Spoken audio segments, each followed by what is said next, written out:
Tu regardes à l'intérieur et tu y vois des guirlandes de toutes les couleurs, des rouges, des dorés, et il y a même ce petit nœud vert, celui que ta grand-mère t'a offert quand tu étais tout petit. Tu décides de le prendre et tu t'approches du sapin. Tu prends le petit escabeau qui est juste à côté du sapin. Tu grimpes dessus et tu accroches ce petit nœud vert et repense à tous les souvenirs que tu avais quand tu étais petit avec ta grand-mère. Tu sais, les souvenirs où tu l'entendais préparer les petits gâteaux de Noël, l'odeur qui sortait du four, ces petites odeurs de cannelle que tu adores tant. Tu repenses à tout ça.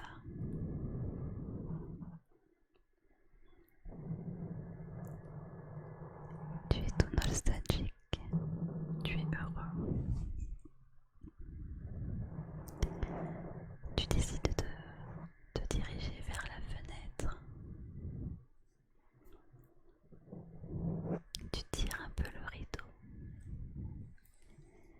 Et là, par magie, tu vois de la neige qui tombe. Plein de flocons de neige. C'est tout blanc dehors.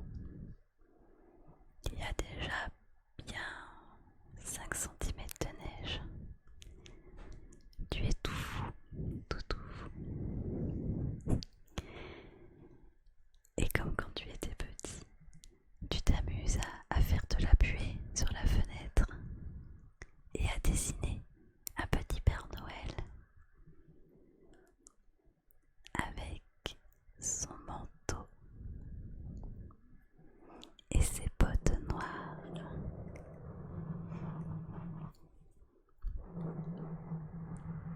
Juste à côté, tu refais une autre petite buée.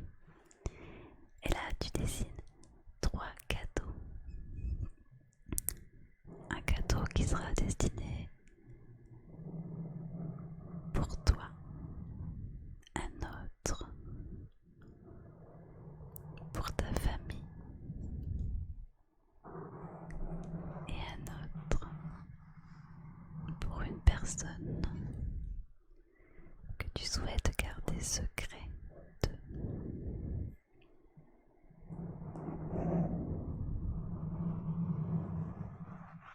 Tu refermes le rideau et tu te diriges vers la cuisine.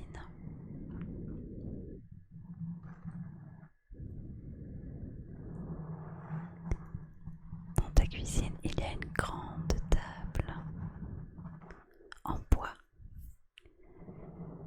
Une table où on peut accueillir au moins 10 convives, si c'est pas plus.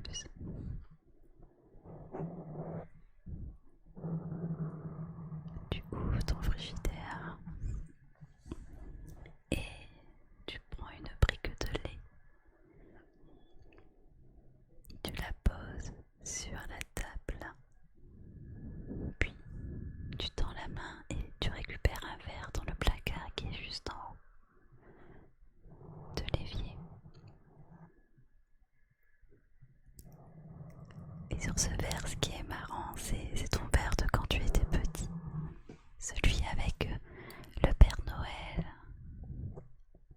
et les reines. Tu le prends, tu le mets à côté de ta brique de lait. Puis tu prends le chocolat qui est resté sur la table. Tu décides de mettre tout ça dans une casserole, le lait et le chocolat bien sûr, et de te faire un bon chocolat chaud réconfortant.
Tu observes la nature devant toi. Il y a un petit vent glacial quand même.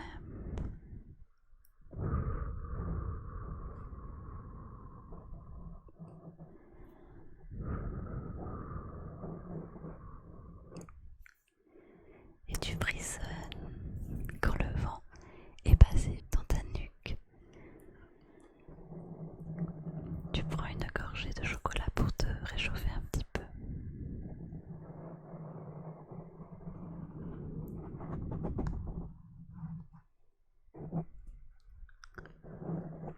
Une fois terminé, tu retournes récupérer la chaleur de ton chalet. Tu rentres et tu te mets proche de la cheminée. Tu as tes mains qui sont au-dessus de la cheminée. Tu les réchauffes.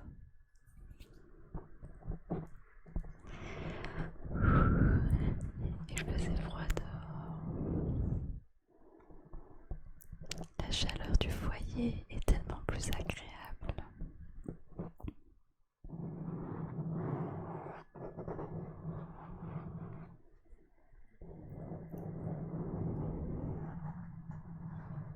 Tu décides d'allumer la radio pour écouter les informations du jour. Station 106. Aujourd'hui, nos prévisions indiquent des températures avoisinant les moins 10 degrés. Nous recommandons à chaque habitant de rester confortablement chez eux. Tu laisses la radio parler, tu l'écoutes, et pendant ce temps, tu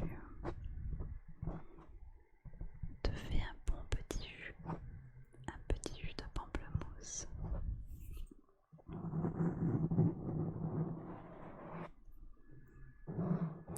C'est important de prendre des vitamines, surtout en cette période si froide.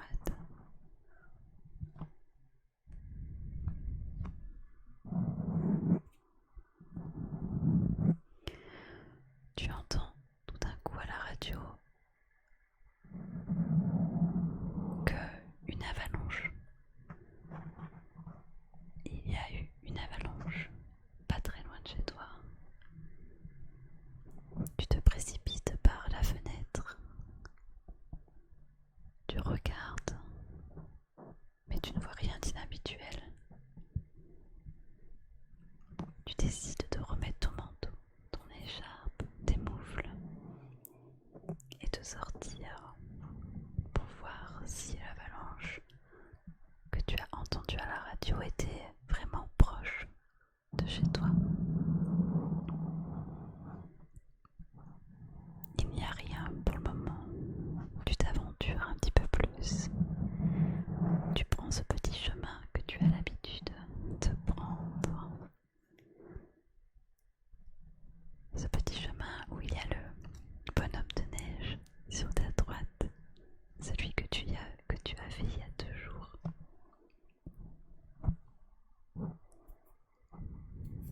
Tu avances et tu traverses une petite forêt de sapins. C'est pas très très long.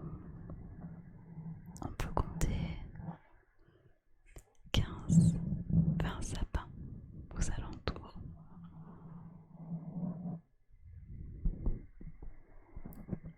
Tu arrives en flanc de colline où tu observes de tout en haut les lumières de la ville.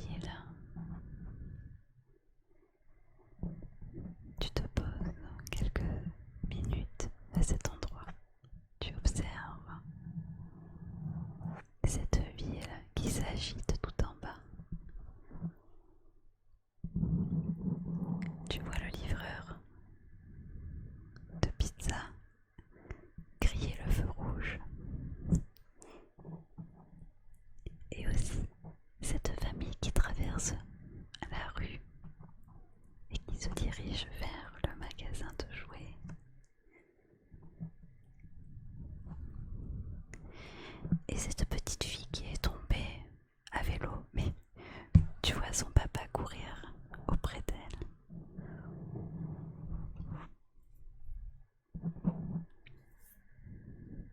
Ne voyant rien concernant l'avalanche, tu reprends le chemin dans le sens inverse. Tu passes de nouveau la forêt avec les 15 à 20 sapins. Et là, d'un coup tu t'arrêtes et tu vois un renne, là, immobile, devant toi. Il t'observe et tu l'observes. Il y a comme un moment de panique en toi, mais aussi une extrême joie. Ça faisait tellement de temps que tu n'avais pas vu de reine. Tu essayes de t'approcher de lui, tout doucement. Il ne faudrait pas lui faire peur. On entend les sons de tes pas sur la neige.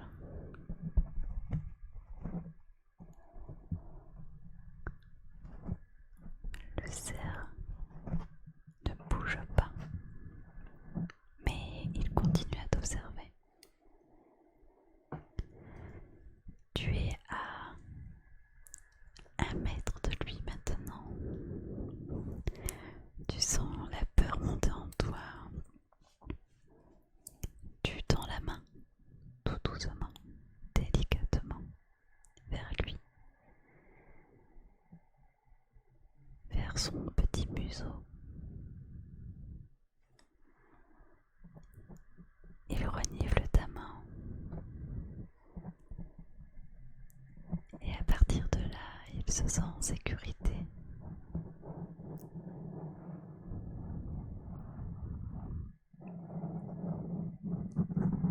Malgré cela, il décide de continuer son chemin. Et le voilà maintenant disparu dans la forêt de sapins.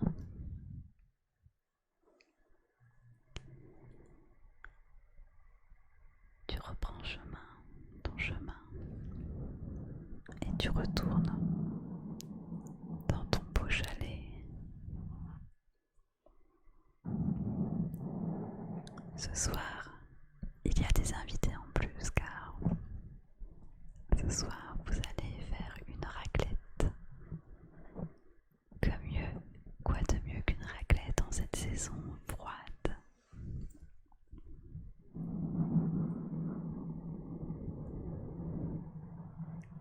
Mais juste avant de rentrer, de passer le seuil de la porte, tu entends un son au loin.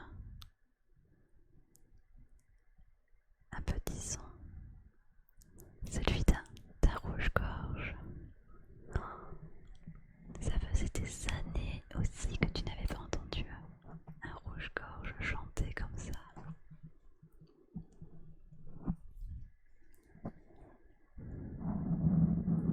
Tu décides de chercher où est ce rouge-gorge, d'observer.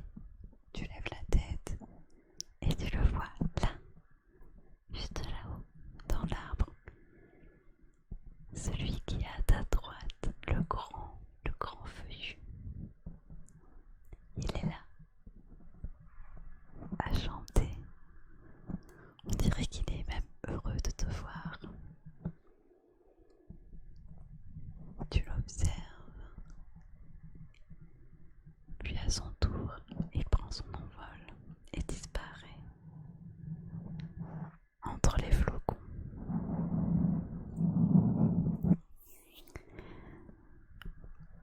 Tu passes le seuil de ta porte, tu es enfin au chaud dans la chaleur de ton foyer et tu t'actives vite pour préparer la raclette. Il est 22h et tes convives arrivent.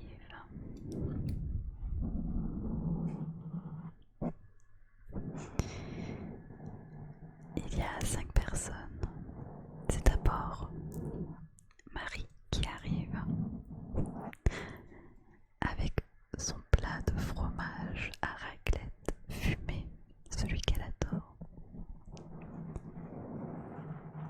suivi de Pitoun.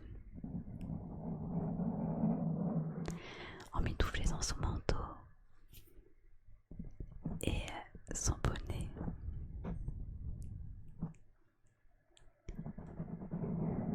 Ensuite, il y a le vapeur qui arrive avec la machine à raclette.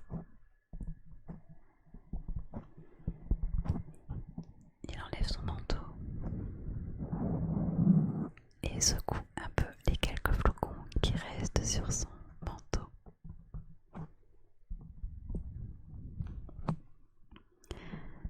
Piotr le suit de très près. Il a emmené les pop-corn. Bien évidemment, après la soirée raclette, c'est votre traditionnel film de Noël. Il ne manque plus qu'une personne, mais je ne sais pas si elle va venir. Tu entends sonner à la porte. Ding, dong. Et voici Amandine qui est là. Les joues toutes rouges par le froid, le nez tout rouge également. Elle a emmené plein de poches de salade. C'est important, un peu de verre avec tous ces fromages. Vous êtes au complet, prêt à déguster une bonne raclette, à rigoler et à regarder votre film de Noël, mais surtout